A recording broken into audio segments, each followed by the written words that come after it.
This morning, I want to talk to you about our enemy, Satan, and how to beat a question that many Christians have to deal with each and every day. It is one of the things that we strive for in our lives is to defeat the wiles of Satan and the things that are put in front of us in this world. Christians should not be, are not, if practicing of the world. We're divided from the world by our practice, by what we make a practice of. We're not divided by our past deeds, our mistakes, but our current practice. Our current practices must be righteous. Sin is always at the door and trying to lead us away from that righteous path. In 1 John chapter 3, beginning in verse 7, 1 John 3 and 7 through 9, we read this: "Little children, let no one deceive you. Whoever practices righteousness is righteous, as he is righteous. Whoever makes a practice of sinning is of the devil, for the devil has been sinning from the beginning. The reason the Son of God appeared was to destroy the works of the devil. No one born of God makes a practice of sinning, for God's seed abides in him, and he cannot keep on sinning because he has been born of God." Notice the practice of sinning can take away the gift of God. The gift is from God, our practices are our own. We decide what we practice and what we don't practice.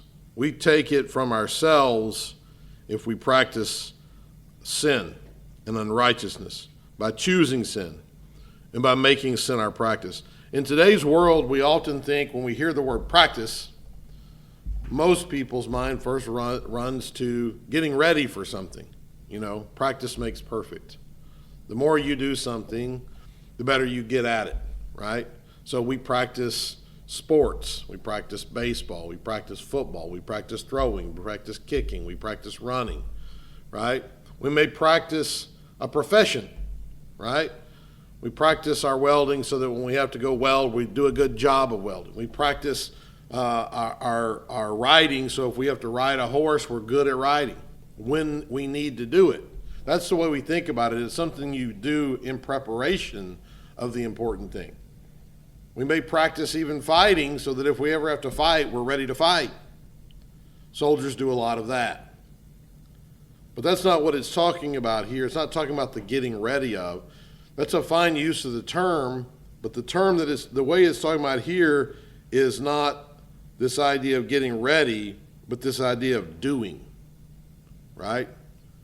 So there are doctors in this world that are certified, that have all their certifications and they're doctors, but they don't practice medicine.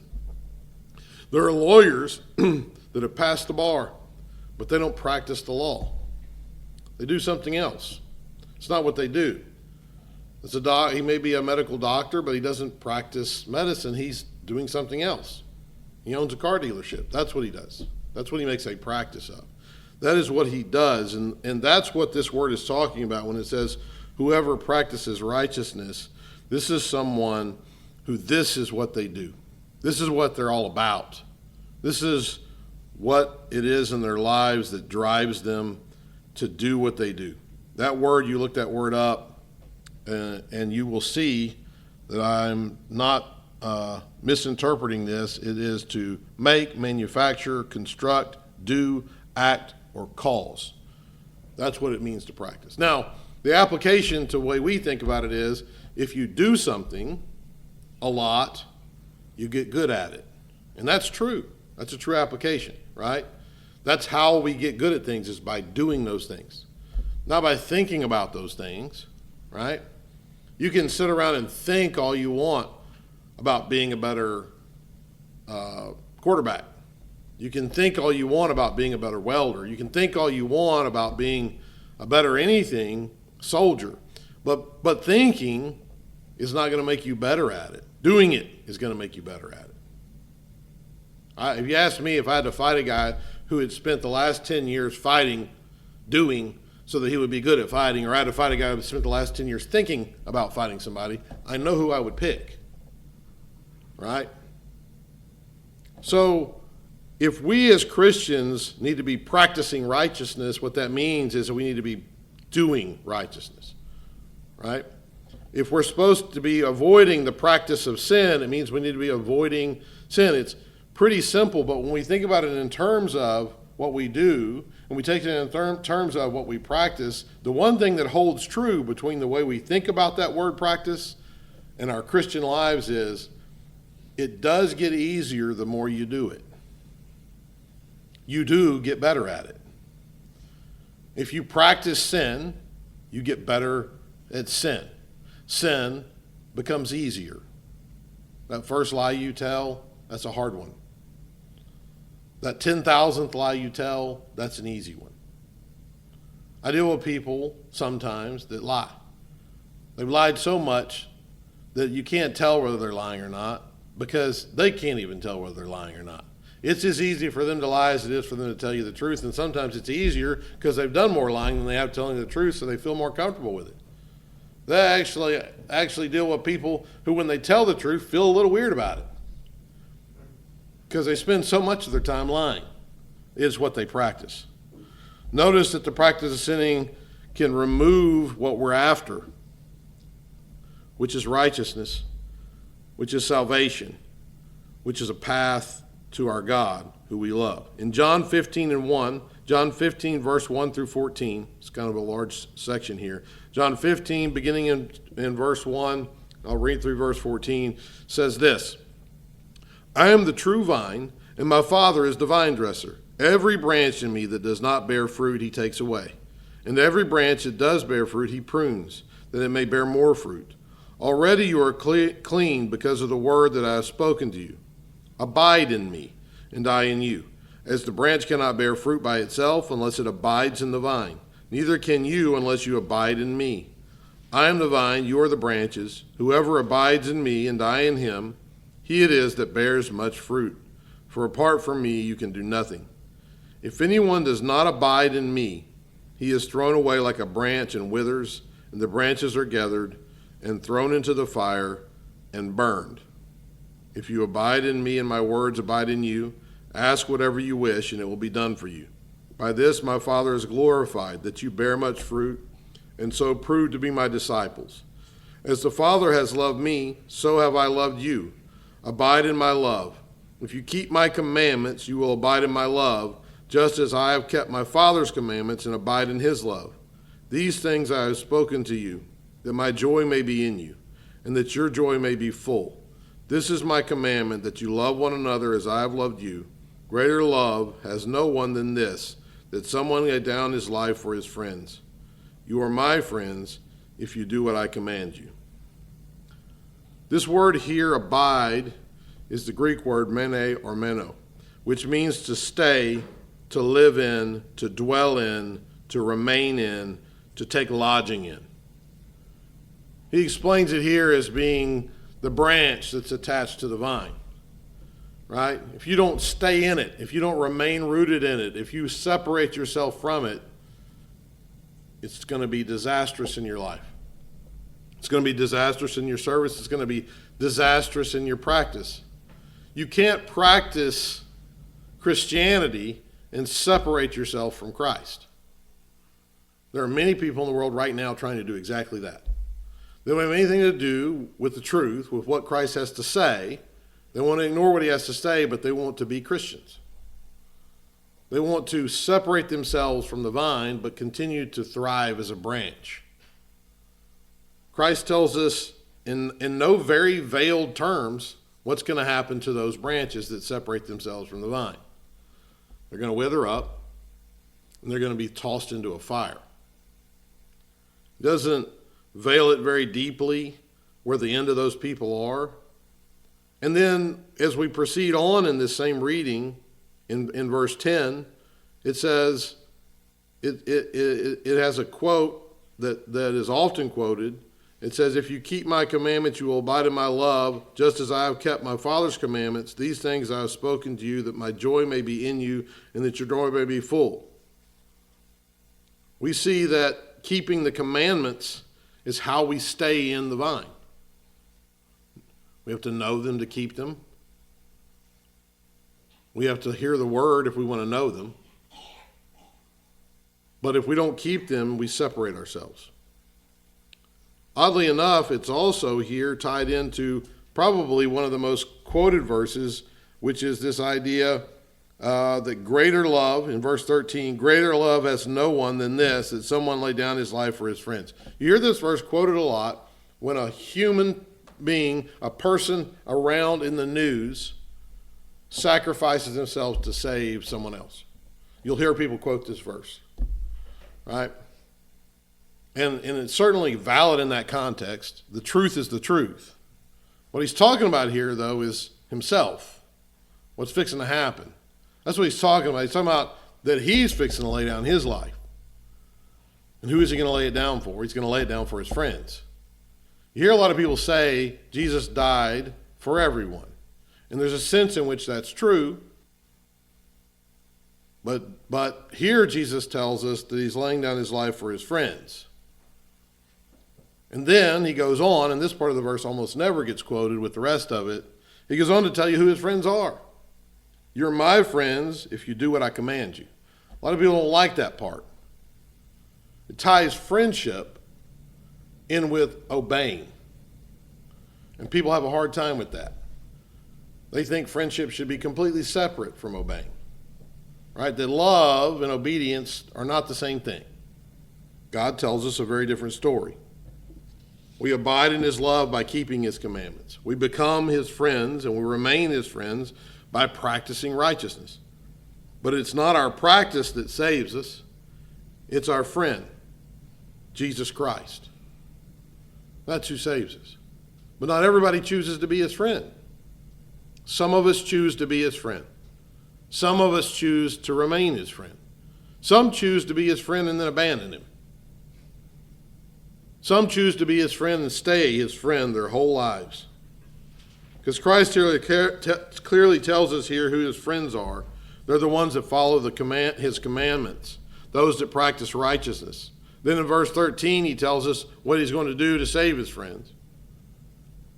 And not everyone he's going to lay down his life for, but his friends who loved him, like he loved his Father. Don't miss that in that selection. He tells us that we're supposed to love him the same way he loved his Father when he was here, by following his commandments. When we don't live for him, we take sides with the world against him. We choose the world. We cannot be friends with the world and friends with Jesus Christ. This is what you see so many people trying to do, to make a compromise between God and the world. In my lifetime, the idea of compromise infiltrating all areas of life and being necessary to being a good person has grown from nothing to everything. Nowadays, if you don't compromise, then you're a bad person. If you don't say, well, I'm going to go along to get along, then you're a bad person. If you say someone's wrong, you're a bad person. Because the idea now is we live in this cult of compromise. Everyone needs to compromise on everything. But what they don't say is that compromise, right, is really a betrayal. Let me tell you what I mean by that. You go somewhere, we just went the other day. You go somewhere, you sit down in the restaurant, and you order a Coke. Now, I know in the South we say Coke, that could mean any kind of thing, right? But you order a Coke and the guy says, we don't have Coke, we only have Pepsi, right? So then you have a decision to make. Some people will say, oh, I'll take the Pepsi, I'll compromise. Some people will say, I'm not compromising, just bring me a water, right? Some people have that much loyalty to the thing that they like that they're going to say, no, that's not the same thing, I'm not taking that, right? It's a different thing. You're trying to tell me it's the same thing, but it's not the same thing, and I don't want it. Those are small, tiny compromises. Those are okay. I mean, God doesn't tell you one way or the other on that. I don't care. God doesn't care.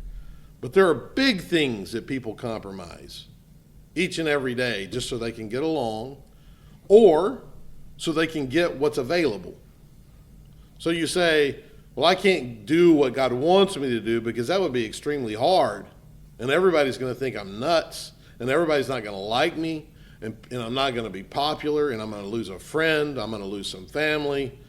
And so you compromise. And you compromise on things that God has commanded. Then we have an issue because now you've taken the world's side against God. God tells us that. He tells us that in James 4. James chapter 4, beginning in verse 1. James chapter 4, beginning in verse 1 says this: What causes quarrels and what causes fights among you? Is it not this, that your passions are at war within you? You desire and do not have, so you murder. You covet and cannot obtain, so you fight and quarrel. You do not have because you do not ask. You ask and you do not receive because you ask wrongly, to spend it on your passions, you adulterous people. Do you not know that the friendship with the world is enmity with God? Therefore, whoever wishes to be a friend of the world makes himself an enemy of God.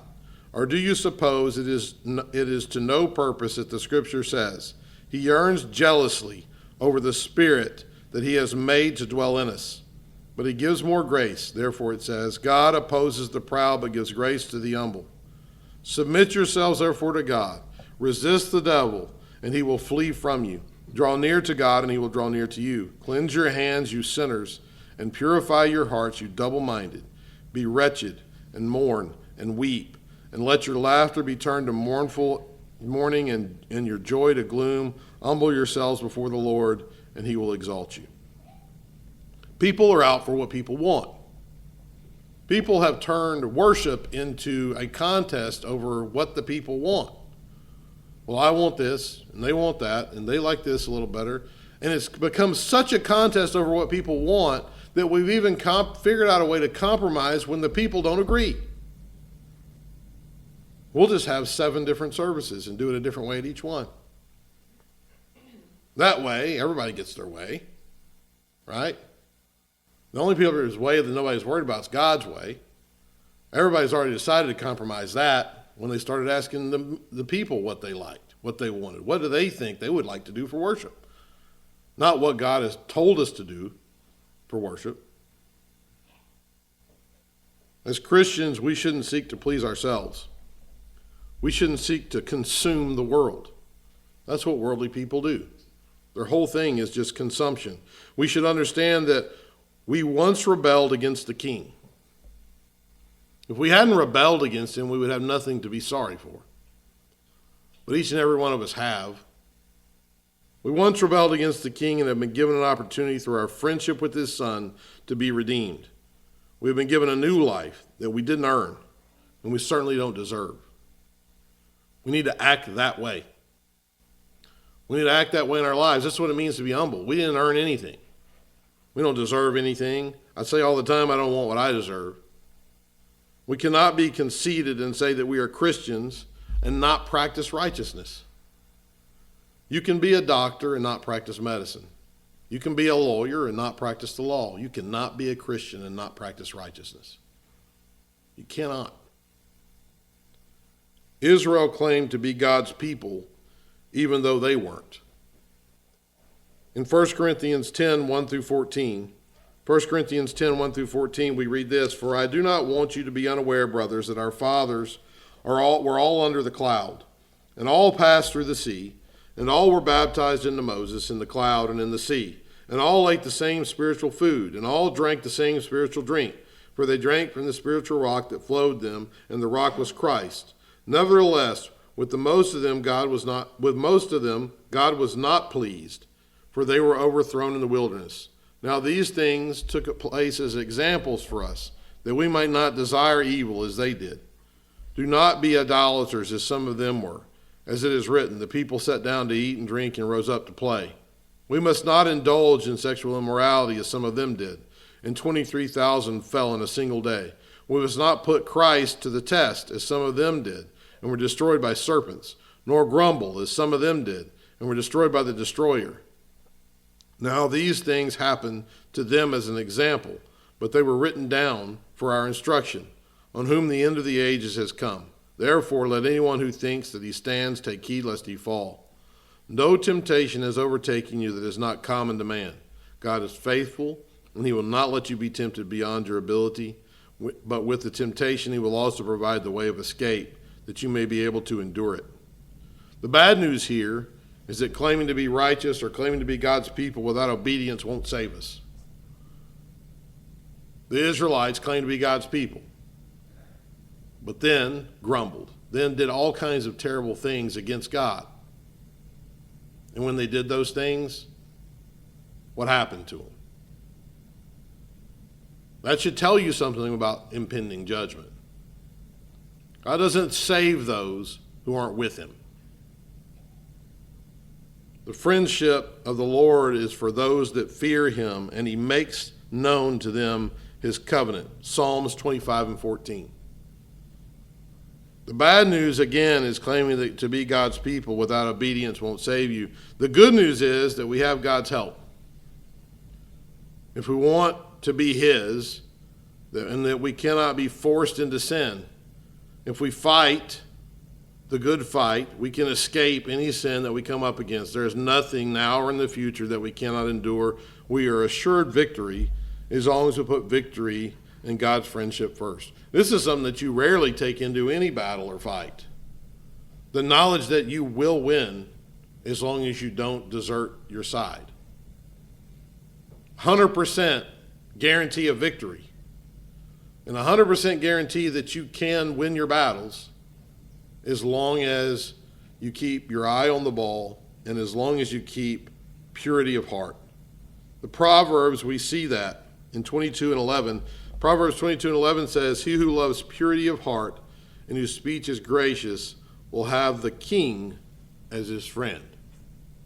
That's what we should all be seeking, to have the king as our friend. We want Jesus Christ as our friend. We want God as our friend.